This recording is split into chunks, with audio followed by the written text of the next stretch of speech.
Hey, Rosie here, and I'm going to talk you through a 12-minute AMRAP at-home workout, and that stands for 12 as many rounds as possible. So I've picked 5 exercises. We're going to do 10 of each exercise with 5 burpees in between each exercise. So the idea is you're just going to move through at your own pace. You're going to get a lot done in just 12 minutes. So the first exercise is an overhead press. So it's this motion here. You're going to be pushing overhead.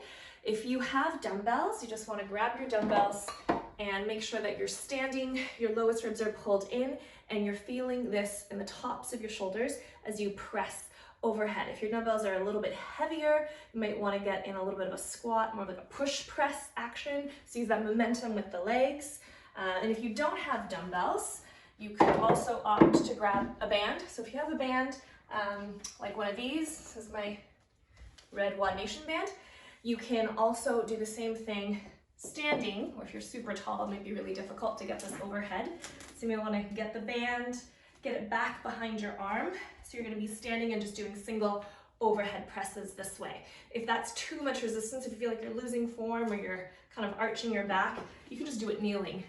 So give yourself a little bit more slack on that band, kneel down, get that band behind you, and nice and controlled, nice and strong, feeling it in the tops of your shoulders as you press up overhead. Cool? Next we're gonna look at those rows. So same thing with the rows. If you have dumbbell weights, you can do single arm bent over rows. You're gonna grab that dumbbell, get to a nice flat position. So maybe if you have a bench, you can get onto your bench here like this, or you might be just standing bent over. Make sure that your core is braced, nice neutral spine position, and you just wanna pull this in, elbow in nice and close towards you. So really feeling that work, leading with your back, of course. You're gonna feel it in your biceps as well. So bent over row, pulling 10 on each side. If you want, you can double up, do both.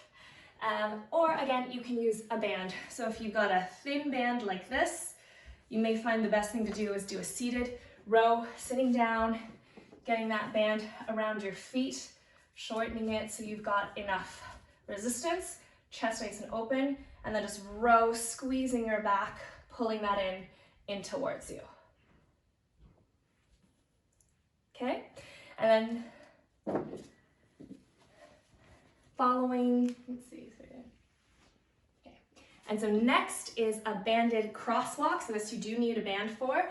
You may have those bands where you loop it around your thighs, which you could do. So one of those, you just wrap it around your thighs, or you could step into your band. I like a little more resistance in this one. Really want to feel it in my glute medius, the sides of my hips, glutes, so sides of my butt, essentially. You want to cross that band over, again, find that resistance, sit back a little bit, take your knees out, and you're just going to step side to side. So 10 each direction total, just like this. You can also have fun with it. Waddle forward, waddle back. Keep those knees nice and wide. Make sure you feel that work through the side here. Next we have side plank dips. So you want to get onto the floor and make sure you've got everything lined up with your shoulders on top of your elbows. And if you can, you're pressing out through both feet, lifting yourself up. So you've got shoulders stacked and you should be feeling that work right here. So hips in line and you're dipping up and down. If this is too much, you could also do it with your knee down, still getting that motion, getting that dip up and down. Make sure you're not dumping into your shoulder. Keep that work right through the side.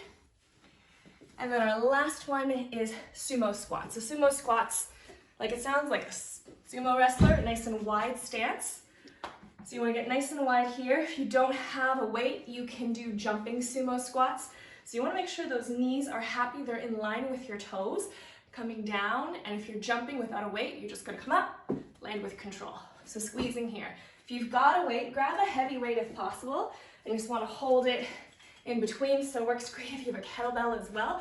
Same thing, you want to get nice and low, make sure those knees are tracking, chest nice and open, nice and braced core, neutral through the spine, coming down and up. Okay, let's do this. So set your timer, 12 minutes. Move through, break if you need to, but it'll be over in just 12 minutes.